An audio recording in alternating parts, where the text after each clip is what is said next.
All right, I hope you're ready for day 6 of the Cardiovascular docu-class, because this day will alert you to the early warning signs of heart disease, plus many great integrative solutions. The message of the Cardiovascular docu-class is really quite simple. With the right information, you can avoid the things that threaten your cardiovascular system and greatly improve your heart function naturally. Today, you'll hear from Dr. Thomas Lewis about how the eyes can reveal early warning signs of heart disease. Dr. Nicholas DiMartino will focus on the first sign of cardiovascular disease.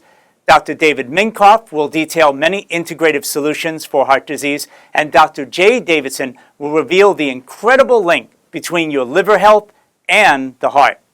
First up, Dr. Thomas Lewis will forever change the way you look at heart disease, especially as it relates to the importance of your eye health. You'll find out why cataracts, macular degeneration, and glaucoma reveal an increased risk of heart disease years before you experience a heart attack or stroke. And most importantly, you'll discover how to properly evaluate the eyes with the best testing available. Enjoy this presentation with Dr. Thomas Lewis.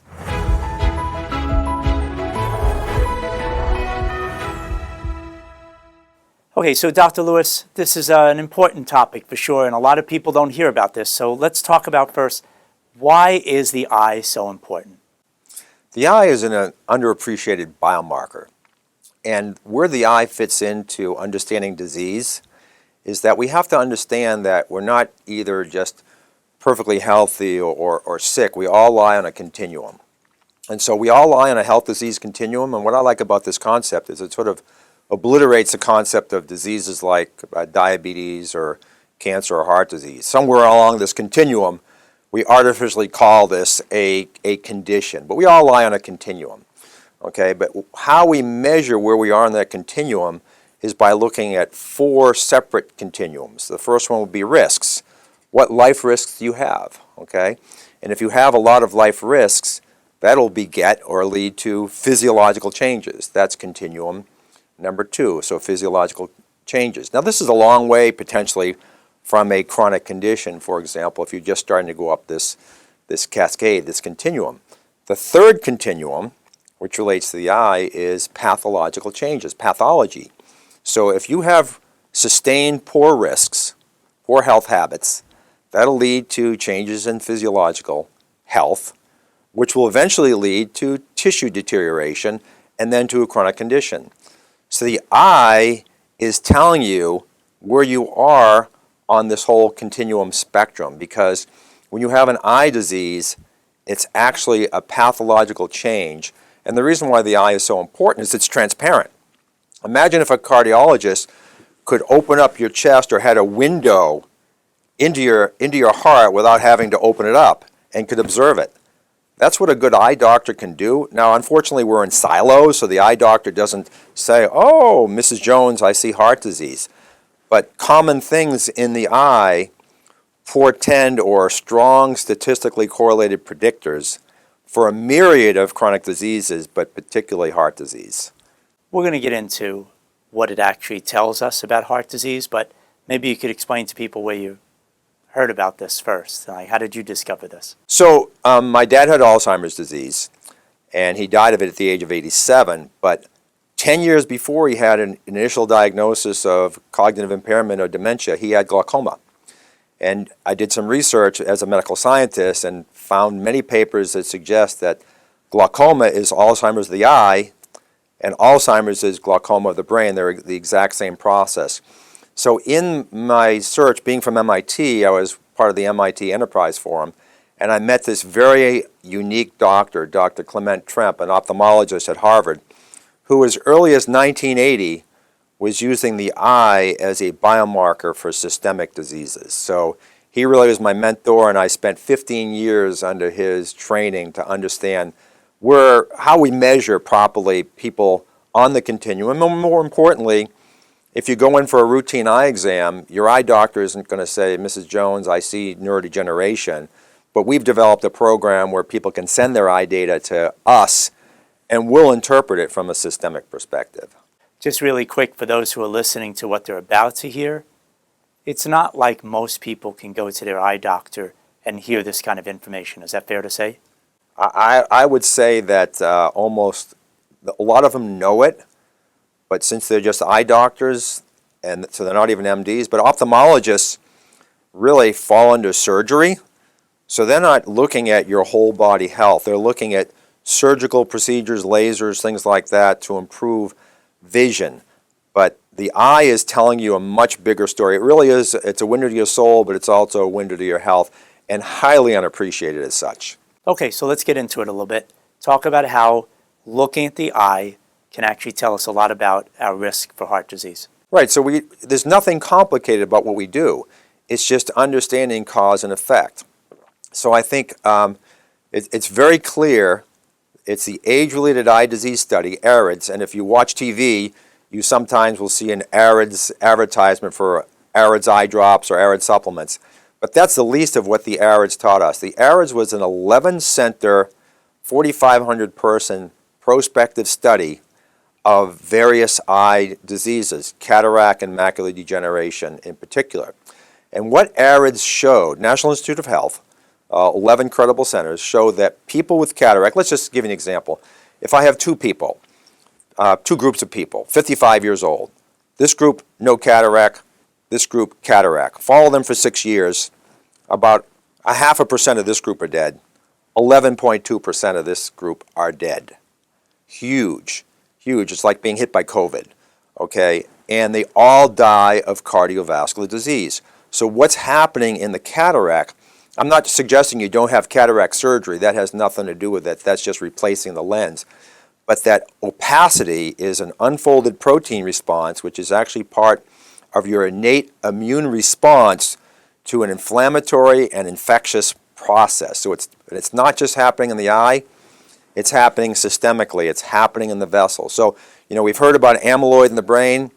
A cataract is an amyloid in the eye, but we only see it in the eye. It could be happening in many, many other parts of the body. So a cataract is a deadly disease. So the eye doctor, the surgeon, takes out a biomarker, throws it in the trash, and doesn't tell the patient that they have significant future risk. And that future risk is this. So I compared a healthy group with out cataract to a group with cataract at the age of 55. Now let me compare breast cancer and cataract. And if I follow these two groups, both 55-year-old females, for example, 6 years, they have the exact same mortality. And it's not good. So a cataract, anybody been on a cataract walk?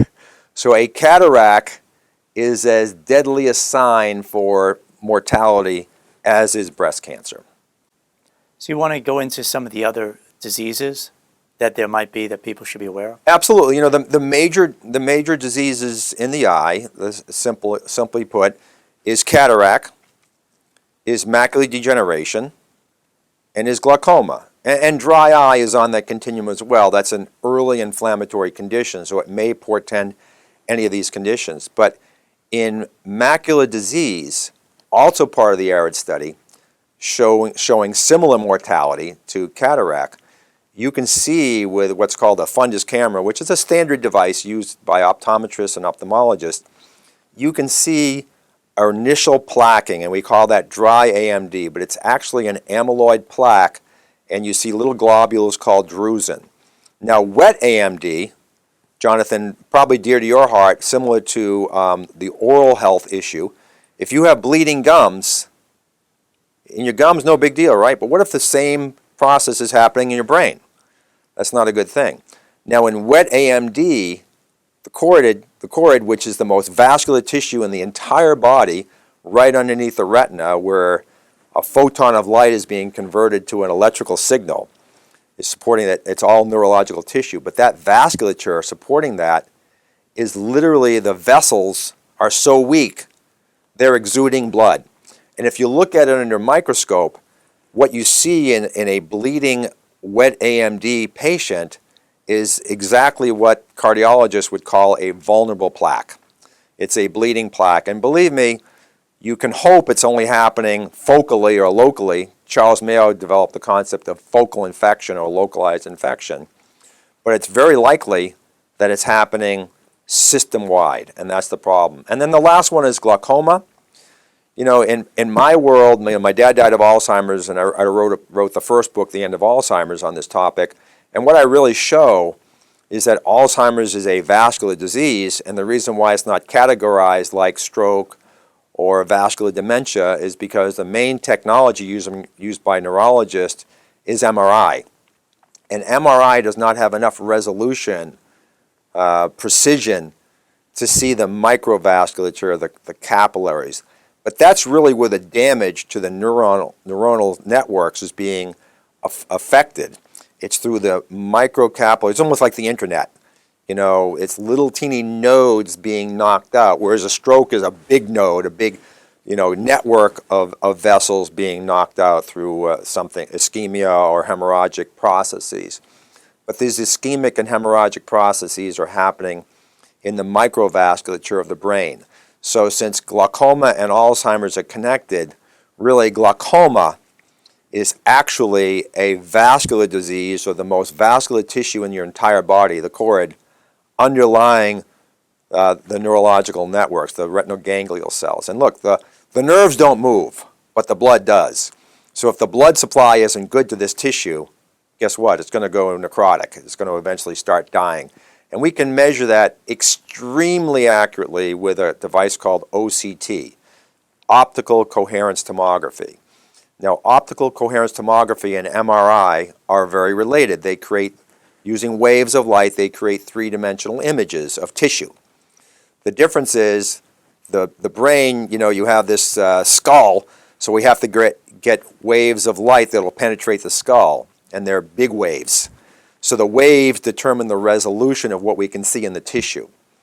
But in OCT, since the lens, the eye is clear, we can use much smaller wavelengths and get much higher resolution. So what an eye doctor can see in terms of neurodegeneration caused by a vascular condition in the retina is much more precise than a neurologist can see in the brain using MRI techniques. And normally, in my dad's case, I think I mentioned the glaucoma preceded Alzheimer's by at least 10 years. Does it always? Maybe not. That's focal infection. It might have been just an infection in the eye versus the brain or inflammation. But a lot of people have comorbidities, so a lot of people with glaucoma don't get Alzheimer's for a very specific reason. They don't live long enough to progress to have enough atrophy in the brain to be detected as Alzheimer's before they passed. So, let's talk a little bit about, again, the testing. Can any eye doctor do these tests? That's number one. Number two, talk again about some of these important tests that people can go and get. Right. So I don't work with any specific eye doctors, but there are two groups that work at a sort of higher level of optometry with special training. And one is called Vision Source, so visionsource.com. And you can find an eye doctor on that network. They're not like at Walmart. And then the other group is All Docs OD. All Docs OD. And so when you find a doctor of that ilk, they normally have higher level instrumentation and higher level training. So refraction is just seeing, how do I adjust your vision with glasses. But pathology, some eye doctors, particularly in these groups, do pathological assessments of cataract, of macular degeneration, and of glaucoma. So they'll have three very simple instruments that not all eye doctors will have. They'll first have a slit lamp microscope. And it's as simple as like if you have a dark room and it's sunny outside and you open the blinds a little bit, you see a little slit of light come through, and guess what? It exposes all the dust in the room. That's exactly what the slit lamp does in the lens. Is it's a beam of light and exposes the beginnings of the formation of a cataract, which is opaque, just like the dust. The second is a fundus camera, which takes a picture in the back of the eye, and it can see the vessels. It can see the health of the optic disc, and it can see the plaquing in this so-called drusen. And then the third is the OCT, the optical coherence tomography, which digitally maps out in 3 dimensions both the thickness and volume of the neurological tissue in the back of the eye. And one thing I didn't mention, Jonathan, is that it was the 1990s, early 2000s that the ARID study was done on macular degeneration and cataract, showing the profound relationship between these eye formations and early mortality. But since then, there have been 16 other global studies come to the same conclusion. Rotterdam study, Blue Mountain study, the Beaver Dam study, Beijing study.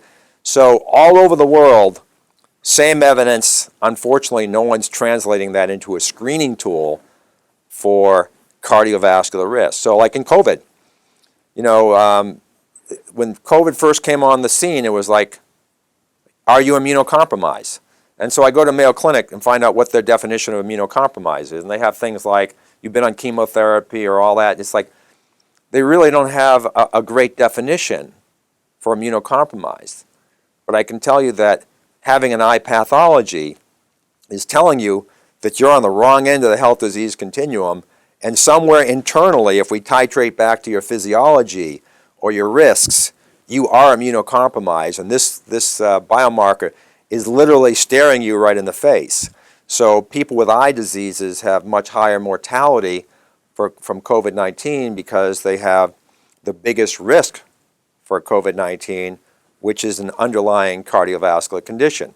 It's simple. The whole concept of the continuum is really relevant because let's just take, for example, the chairman and CEO of the largest integrative health system in America, Kaiser Permanente, last year at the age of 60, died suddenly in his sleep.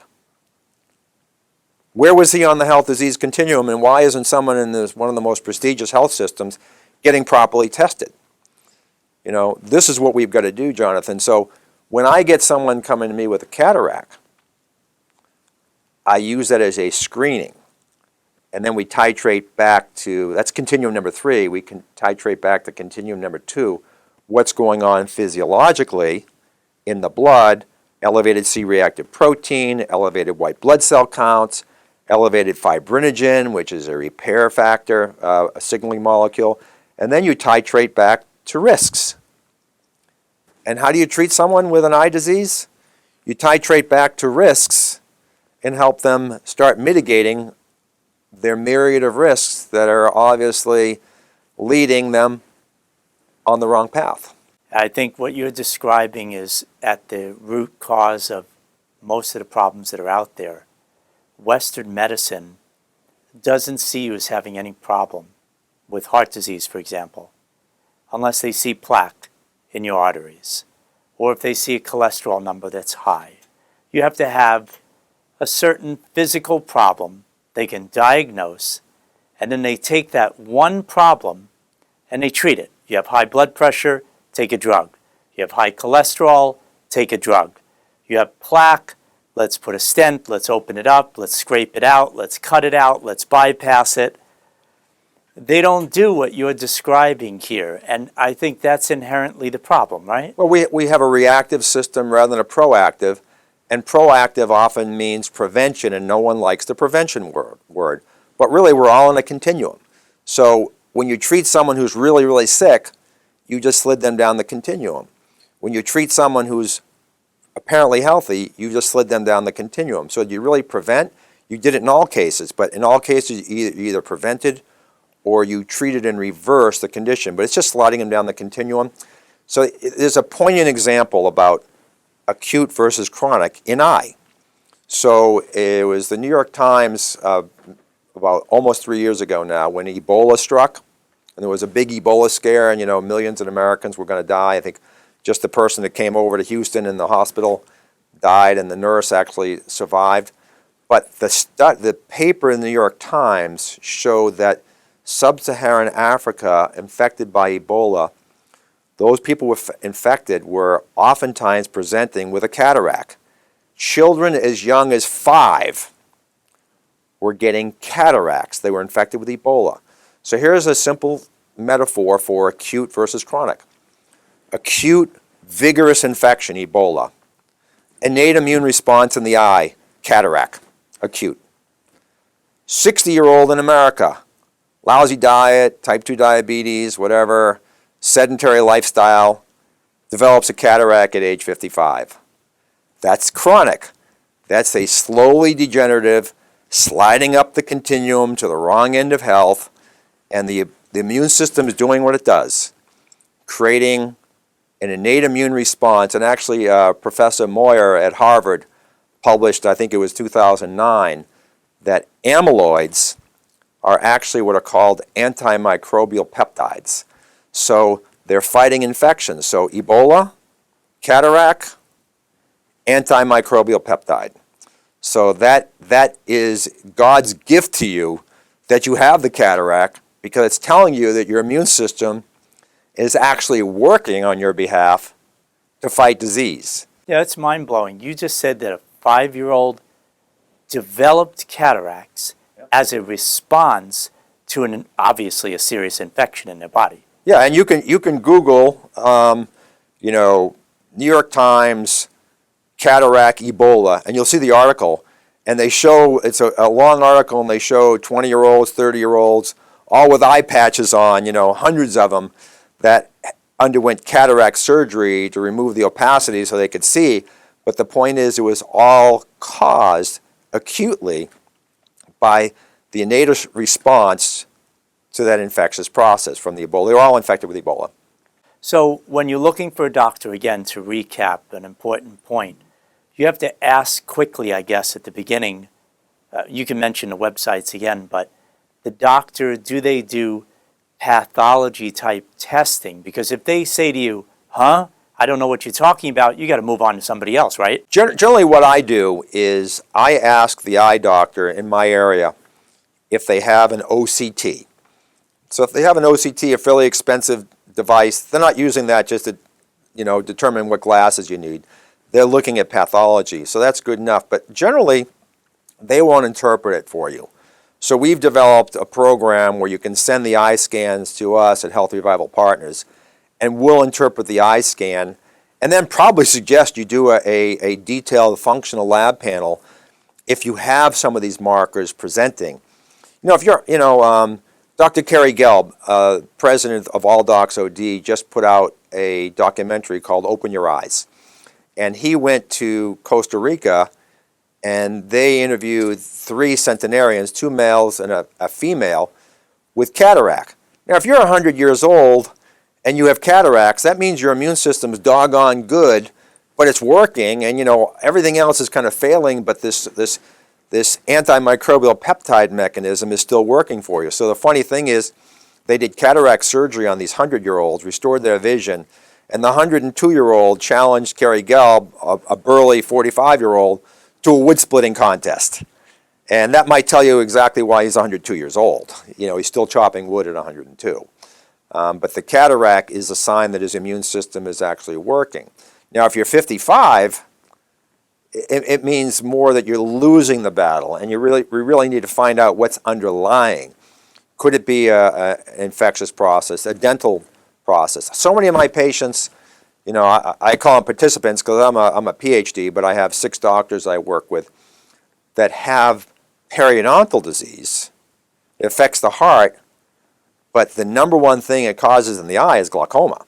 I can't tell you how many people have come to me with glaucoma, and I do a very extensive intake, and they have a history of periodontal disease, which is affecting the vasculature.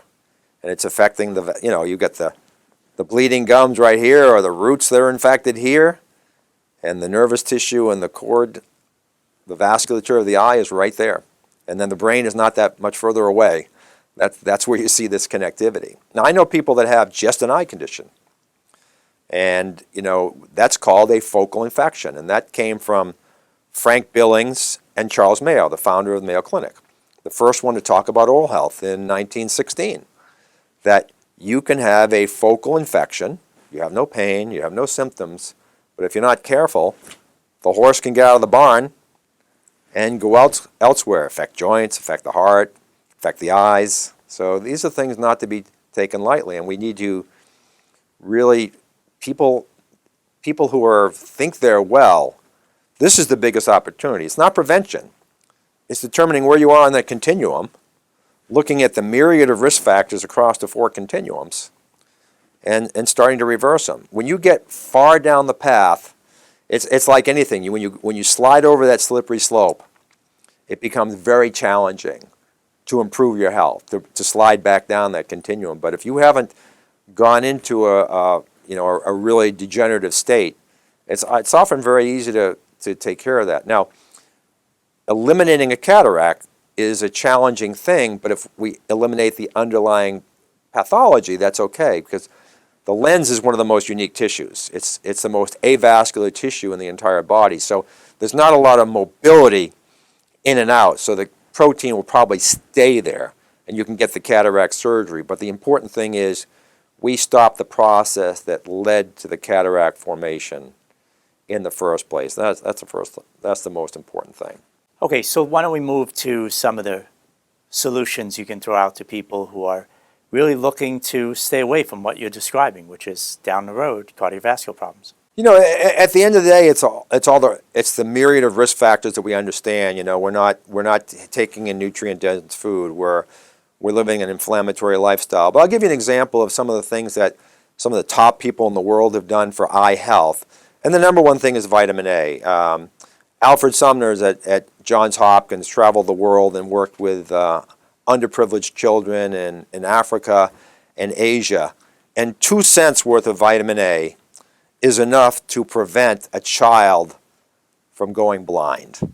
Okay, so if 2 cents of vitamin A can help a child from going blind, what can it do for your eye health? And keep in mind that your eye, this is John Dowling at Harvard who wrote the retina, the approachable part of the brain. The eye is literally an outcropping of your brain. So when you're helping your eye, through helping your vasculature, you're helping your brain as well. So the number one thing I recommend is cod liver oil. And the reason is neurological tissue is fatty for the most part. Your brain is fatty. You need to get the fat-soluble vitamins out there. And there's probably no better source for vitamin A. And vitamin A is a mixture. It's not just beta-carotene. It's the retinoic acids. You need to get that mixture into your system. So one of the best ways is cod liver oil. You get vitamin D in its various forms, D2, D3, D4, D5. You get vitamin E, you get the vitamin Ks, and most importantly, you get the vitamin A. So that's specific for eye health. Can you talk a little bit about the numbers so people get a sense of how much vitamin A? Can you do too much vitamin A, this kind of thing? Vitamin A is considered one of these things. It's what we call a U-curve. Not enough and you have health problems, and too much you have health problems. So what I recommend generally is if you have had an inflammatory diet, a lot of fast food and things like that, then you should go 6 months on 15 grams, which is 15 capsules. But what I do, it's very simple. We take a shot glass, half full of cod liver oil right after dinner, and shoot it. No problem. It's done, and you do that for 6 months. Then you can titrate to like what I do, and I do that half a shot glass twice a week. But it's really important, I think, that we point out here that you're saying something quickly that still shouldn't be overlooked so fast. And that is, you take the shot, you take lots of vitamin A, it's not game over. If you're living a very inflammatory, pro-inflammatory lifestyle, or you have infections or toxicity in your body, and you take one element like vitamin A at a proper level, it may not be absorbed into that human being versus someone who maybe takes even less, but then lives much more of an anti-inflammatory lifestyle, and they're absorbing Absolutely. much better. So talk about that. You want to test what Dr. Tremp at Harvard would do would test for the omega-3 red blood cell complex to see where you were there, or the omega-6 omega-3 ratios, things of that nature. White blood cell counts, red blood cell distribution widths, which we'll talk about in the future. But clearly, there's definitely not a one size fits all. But most people, unless they're doing the complete rainbow and a lot of the squashes and orange and red vegetables, are probably somewhat what no one's really talking about. We know about vitamin D deficiency. We know about magnesium deficiency. Not a lot of people are talking about vitamin A deficiency. And Jonathan, at the Immune Defense Summit a couple of years ago, I had 631 people through the summit take my very short risk at a glance survey.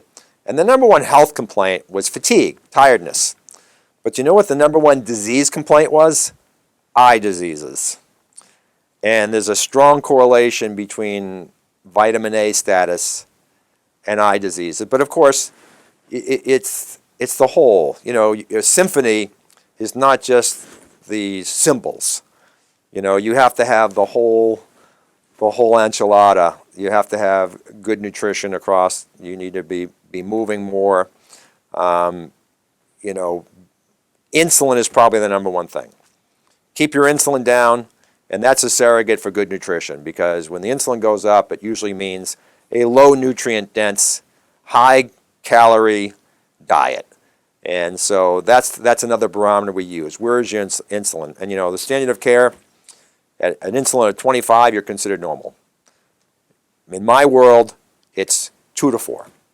If your insulin's above 4, you're insulin resistant and your diet's suboptimal. Our next guest is Dr. Nicholas DiMartino, who's going to be revealing a regulatory organ that provides an early warning sign about your risk of having a heart attack, including 5 symptoms to never ignore. In addition, if you're living a stressful lifestyle, don't miss Dr. DiMartino's urgent message about what could be the primary reason for your heart disease risk. And you'll also find out about the 5 most important critical tests to reveal serious heart-related issues. Enjoy this presentation with Dr. Nicholas DiMartino. Okay, so Nick, really important topic. Obviously, first sign of cardiovascular disease, I don't mean to laugh, it's not having a massive heart attack. It's something way before that, right? So talk about it. Yes. The vascular endothelium is a regulatory surface. It's located basically inside the vessels of the heart and also inside the heart itself. But when you test it and find out that it's not functioning, it'll forecast, you know, the beginnings of cardiovascular disease.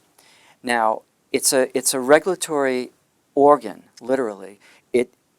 Somebody was actually paid to find out how much surface area it actually takes up in the human body, and it's 14,000 square feet. The amount of cells supposedly laid out would take up 6.5 tennis courts. So the bottom line is, if we have an architect, this is an important organ.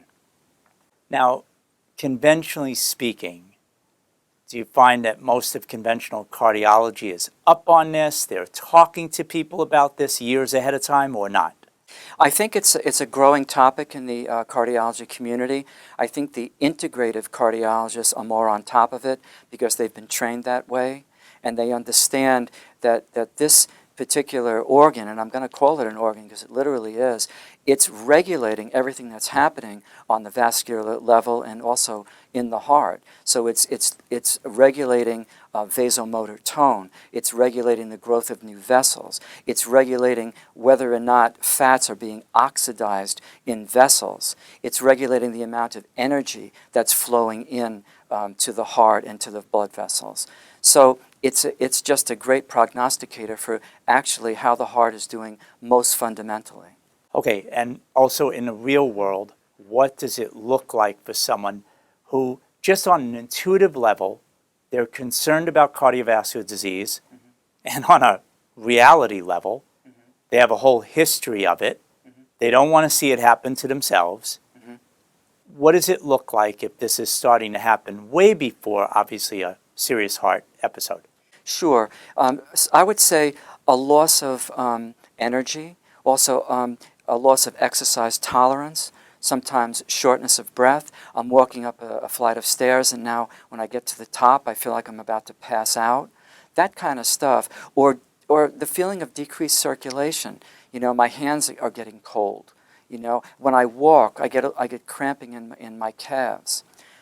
Those are the signs that something is beginning to happen at the level of the circulation, at the level of the vessels. Yeah, and it's a tricky thing, right? Because conventionally speaking, just to be very clear with everybody out there, losing a little energy, a little cramping. It's so easy to overlook this stuff, conventionally speaking, in the Western medicine model, right? I mean, people go and they probably rarely complain about this, so they don't even consider this to be a problem.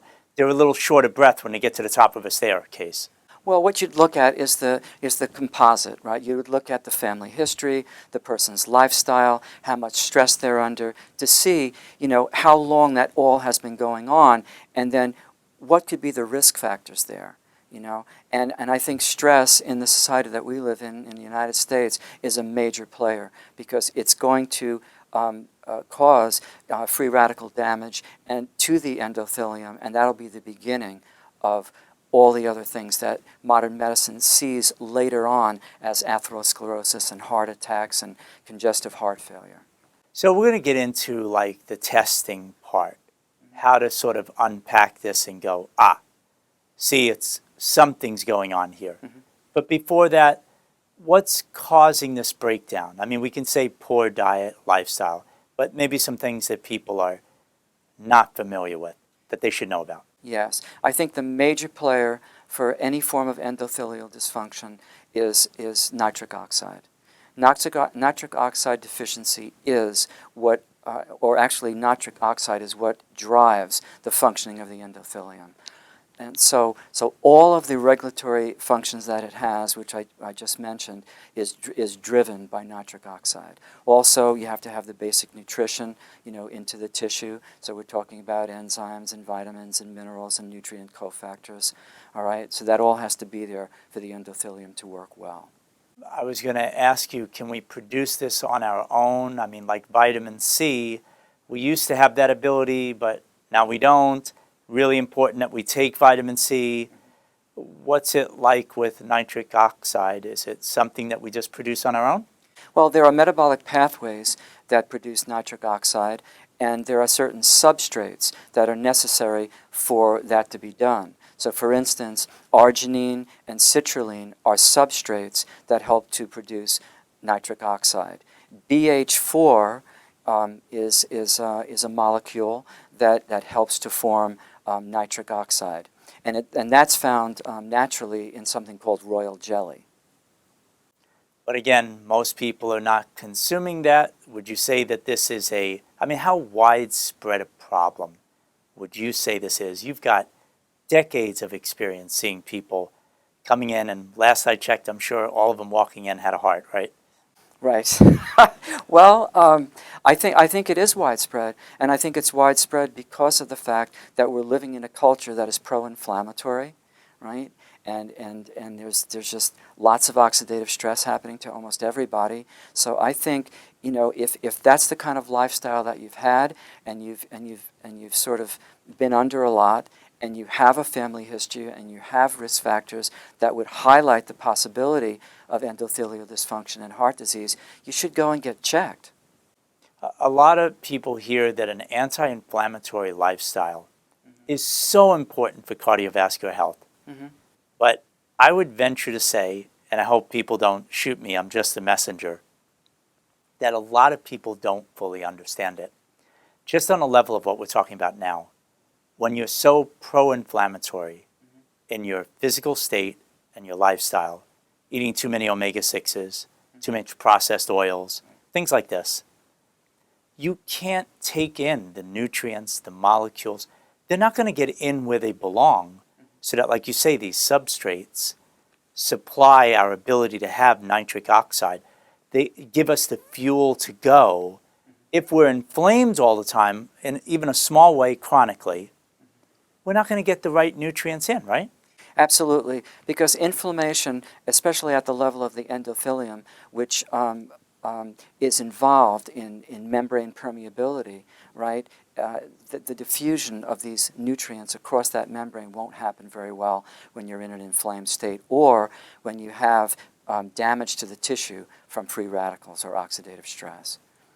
So when someone is down like this, having trouble walking up a flight of stairs, there's definitely that issue there. What should they be taking in? Is it through food only? Is it special drinks, supplements? How do you talk to people about this? I think spirulina is a great nutrient. It's alkalinizing in the body. It contains chlorophyll, which will pick up the oxygen potential in the body. And then just eating plenty of antioxidants, blueberries and pomegranate, and all these things really help the body to recover from oxidative stress. But the main thing really is taking a hard look at lifestyle, because activity pacing is something that we don't really do in the United States. And when we don't activity pace, we tend to run around too quickly, put ourselves into sympathetic dominance, where the body is, the heart is literally racing, and we're forming inflammation from excess adrenaline in the body. So what we have to do is chill a little bit and get a sense of ease in our lives, slow down a little bit, maybe get involved in some meditation or some yoga or something that's going to really just increase a little bit of parasympathetic tone. The human body is not meant to run for long on sympathetic dominance. It cannot sustain that without pathologic consequences to organs and tissues. Yeah, talk about that a little bit more, the difference between parasympathetic and sympathetic. And like you say, a lot of people are revving a pretty high engine throttle here, right? Well, they are. And the sympathetic input really from adrenaline is vasoconstriction, so there's not good blood flow. It's the conductivity, electrical conductivity in the heart becomes disrupted. Now people get palpitation and arrhythmia. It actually affects the way coronary blood flows. It's just terrible. And so, but parasympathetic dominance is just the opposite. It opens up vessels, promotes blood flow, promotes relaxation, promotes good digestion, and that's really what we need to do in order to absorb nutrients and to have a heart-healthy life. Okay, so just for a moment though, this whole thing, I've got a big history with exercise, and I know it's pushed on people a lot, but people watching us are concerned about their cardiovascular system. And just like you were saying before about living more in a parasympathetic way in there, that's our home, instead of sympathetic. Here we got most of the people talking about burn more calories, high intensity interval training, and this is all great for you. And it's like, I think it's crazy for people that have heart issues to just jump into something like that versus other forms of exercise. What do you tell people? Well, before I would ever recommend something like that, I would have to evaluate their adrenal function. I would have to evaluate their thyroid, and I would have to see, how much, what their capability is. You could even use an exercise stress test as a way of seeing how they're going to respond, at least initially, to some form of exercise. Because when you go out and do something like that, if you don't have the energy demand and the energy supply, and we've talked about that in the myocardium, you're going to have some trouble. You're going to have trouble meeting the energy demand, and then if the supply is not there, you're going to end up getting angina and all sorts of problems with the heart itself. So I would say some diagnostic tests to make sure there's a baseline of strength, for that body to be able to endure that physiologically would be the thing to do. And with endothelium breakdown, I think a lot of people, it's very easy for them to overlook before we get off the topic of exercise, this idea of deep breathing. For people who are really depleted in their health status, it's not to be overlooked. Deep breathing's great physical effects and mental and emotional effects. It's all positive, all good. What do you say to people? I think it's all good. I tell them to breathe all the time. I'm constantly recommending pranayama to people because they don't ventilate well. And oxygen, without oxygen, we're not going to turn over energy. And it's the final molecule in that electron transport chain that makes ATP happen in people. And so we've got, in our society, people are running around, they're costal breathing, and they really need formalized training if they want to become very athletic or if they just want to feel better in general. Pranayama, costal breathing, maybe you want to explain a little bit more for someone who doesn't know Pranayama is the science of rhythmic breathing, and the yogis actually teach things like that, and there are different types of breathing depending upon what you're trying to accomplish. And then, what was the other thing? Costal breathing. Costal breathing. Yes, costal breathing is not deep breathing. I mean, it's you're breathing from the chest up. Most three-part breathing starts below at the diaphragm and goes all the way up to underneath the clavicles to get a good full breath. So it's very simple. If someone were laying flat on the floor, a Mhm. hard surface, put one hand on their belly button area, one hand on their chest. Mhm. If they're breathing in and out and their chest is moving up and down and their belly is barely moving, it's kind of all been reversed to where they were at when they were first born, Mhm. which is a much healthier breathing from the belly, right? That would be true. And when we're under stress and when our lives are paced very rapidly, we are not breathing like that. And when you have sympathetic overdrive, which is all that adrenaline in your body, you're not going to be breathing like that. Your respiratory rate may increase, but you won't have a deep breath. So it's the respirations are shallow. And to tie this all in, I just want to check with you. This adrenaline, this highly charged type A personality, which can be successful at certain things, does that break down the endothelium? Is there that connection? Help me out with that, crystallize it. Definitely. It'll form inflammation, and then if the person doesn't have the antioxidant capacity, there'll be tissue damage from free radicals. So we cannot sustain that for a long period of time. Actually, when people are under chronic stress and have chronic adrenaline in their body, the heart muscle itself becomes, it enlarges, and the actual efficiency of the contraction goes away, and the amount of blood that the heart can actually put out into systemic circulation per beat is compromised. So we really, really, really need to pay attention to balancing sympathetic and parasympathetic in the body. Yeah, I mean, you just crystallized for me how, again, lifestyle changes. Everybody hears that all the time. Never overlook the importance, because every single day, what you're saying, that ignoring that drive that's just grinding you into the ground is having a very real physical damage effect on the inside of your body. One of the most basic things you can do is to rest well, promote good sleep, because sleep increases parasympathetic tone. Also, during sleep, everything that needs to happen to rejuvenate your body, to repair it, is happening when you are in a deep restorative sleep. When you have excess adrenaline in your body, even excess cortisol, you do not go into a restorative sleep. So I'm constantly talking about sleep hygiene with people, because if you rest well, you're going to be 100 times better in the morning. So your best advice would be to listen to the evening news at 11 o'clock when they're talking about death and destruction right before you go to sleep. That would really promote good sleep, right? As you're dripping in magnesium or valerian into your body. Okay. So let's unpack now some of the things that most people are not hearing about from conventional cardiology, because whatever, they're in their mode. The testing, what uncovers that something really is going on and really alerts a person way before, God forbid, a heart attack could happen. Yes. So markers of inflammation like CRP, homocysteine, right, markers like that will intimate that there's something happening, there's inflammation happening. And when that's happening, it's going to be happening at the level of the endothelium. Oxidative stress markers like F2 isoprostane and myeloperoxidase, these are enzymes that are measured directly in the body, and they reflect the possibility of endothelial damage. And so, to be really clear and simple for people today, obviously they've got to look into this with their own healthcare provider. If the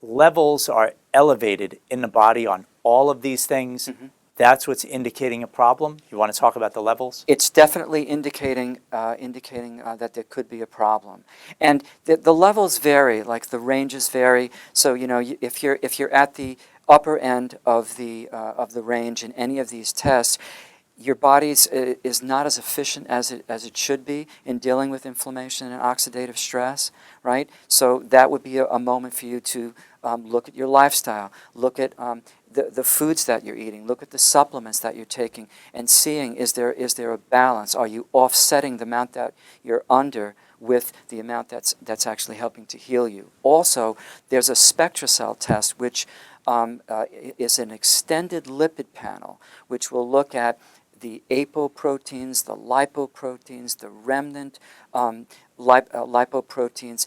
These are markers that have a greater sensitivity for diagnosing if there's a lipid metabolism problem which affects the vascular endothelium directly. And this is a blood test? This is a blood test. It's done through the Spectracell company, and they do a really good job. I use it all the time when a person comes back with a standard lipid panel that's elevated. So now let's get into, since you got my attention, Nick, what are some of the things that we can do to boost nitric oxide in the body? And maybe first talk about why it's so important to do that.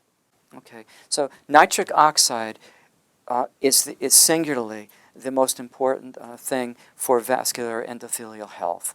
All of the regulatory functions of the vascular endothelium, which we talked about, are driven by nitric oxide. So the BH4 molecule in the body, right, which is found naturally in royal jelly, will help to produce more nitric oxide. Okay? There are substrates that are amino acids such as arginine and citrulline. You can get that in amino acid formulas. That would help to provide the substrates for the production of nitric oxide. A lot of times when the body is under a lot of stress, we're burning through these amino acids and they become deficient in the body, and then all of a sudden now we have deficiencies in nitric oxide that arise from that. Let me bring up a point and see how you respond to it. When we looked it up, you and I together, conventionally speaking, where do you get these substrates and what kind of food should you eat?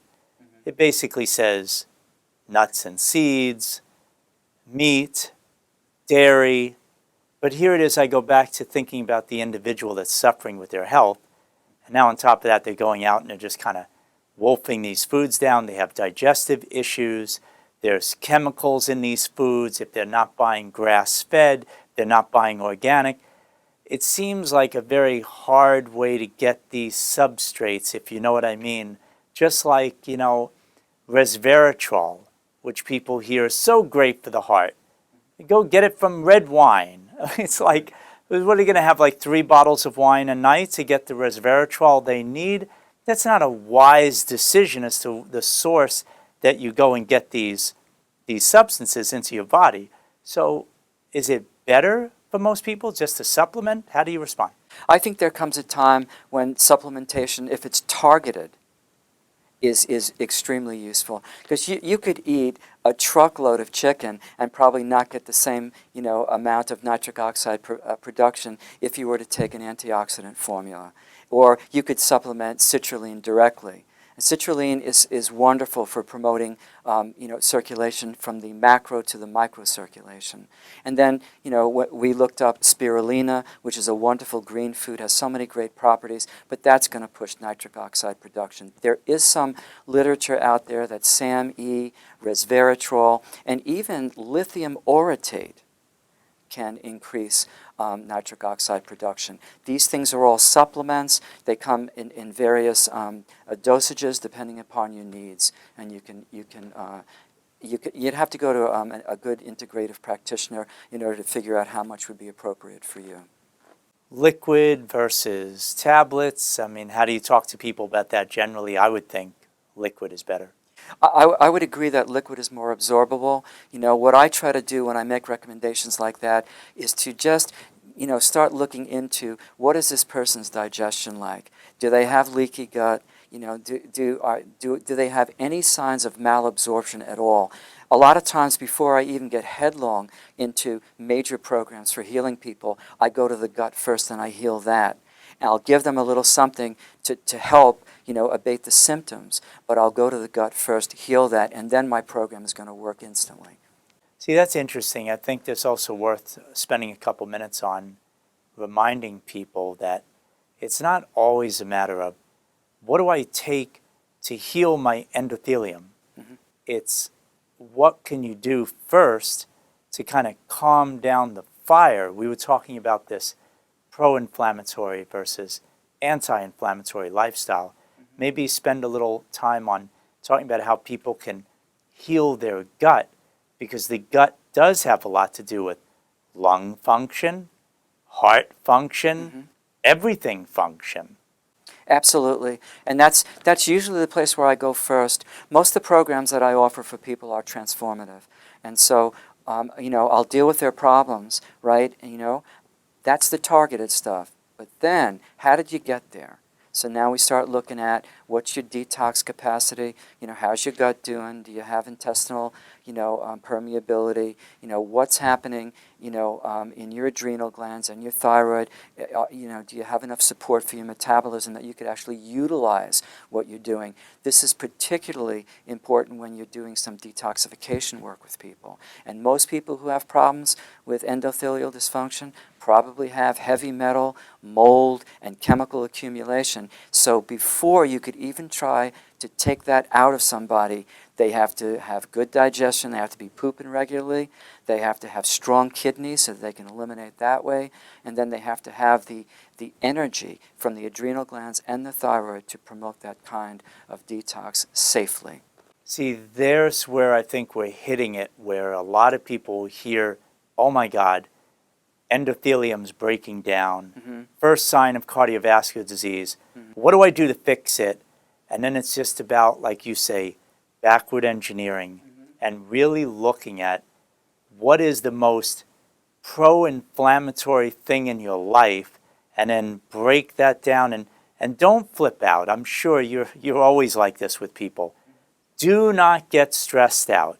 Take it one step at a time. Everybody is different. Where is somebody living the most pro-inflammatory lifestyle, and cut it out? So maybe we could break down some of the things you see that your patients decade after decade are doing that are literally destructive to their body. That would be true. And so really, when you try to transform somebody's health, what you're doing is you have this basic understanding that the human body was designed to heal itself. So what you want to do is when you look at somebody, you want to see where has that gotten tripped up in the amount of time that they've been on the planet. And then once you recognize that, then what you do is you start moving into those different organ systems and optimizing them. Then the body will figure out how to synergistically pull it all together. And really what you're doing is you're maximizing two fundamental programs in the human body, which is about as divine as it can get. It's called Autophagy and Mtor. Autophagy is, getting rid of what it is that your body no longer needs and no longer serves you. Mtor is the capacity for transformation, to build tissue that's healthy and that's highly functional and that's optimized. When those two programs get working synergistically, and that only happens after you've removed all the white noise from all the other organ systems, the person starts getting healthy all on their own. They're doing it as they sleep at night.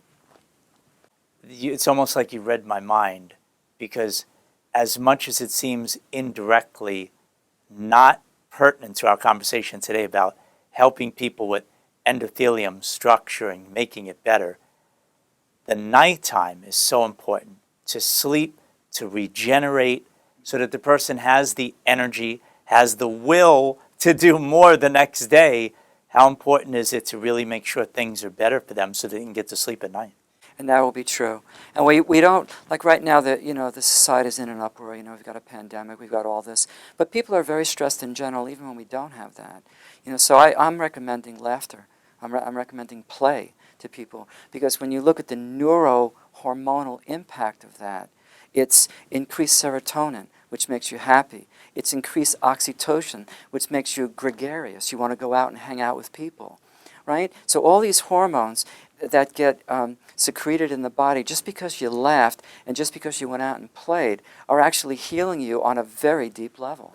Don't forget to watch today the other video on this page, which features Dr. David Minkoff talking about an effective way to naturally improve heart function. And Dr. Jay Davidson reveals the incredible connection between your liver health and the heart.